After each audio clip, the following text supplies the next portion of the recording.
It was only Bournemouth's second season in the Championship, having won promotion from League One 2 years earlier. They'd finished in their first season in a respectable mid-table position. Last year they took the division by surprise and by storm. They were the best team in the division throughout the season. Finishing 10th the season before, I think most fans thought that we could maybe do a little bit better the following season. I don't think anybody really, even at the club, probably thought we'd actually win the division.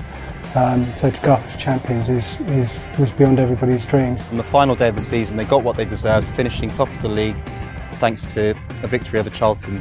I think, well, actually at half-time I was quite already celebrating because the crowd was singing the Match of the Day theme tune. And the radio told me that Sheffield Wednesday had scored against Watford. We suddenly realised we were going to be the champions, and I sort of quickly got my camera out and filmed as many of the fans' faces around me as I could, just to see their expressions.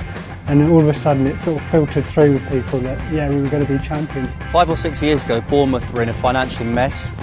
They almost dropped out of the Football League. It's traditionally one of the most difficult jumps to make, of course, from the Championship to the Premier League, all the more so for a club of Bournemouth's size. The club's fairy tale rise to the Premier League was bankrolled by the club's reclusive Russian owner, Maxim Demin. He'll have to keep putting his hand into his pocket if they're going to first of all, redevelop the stadium to Premier League standards and, more importantly, provide a squad that can compete and potentially keep them in that top division until the increase in Premier League TV income comes in a season's time. Perhaps the biggest focus for Bournemouth will be making additions in defence, where the challenges of keeping out Premier League strikers like Sergio Aguero, Diego Costa will be harder than anything they'll have faced in the Championship in the past 2 years.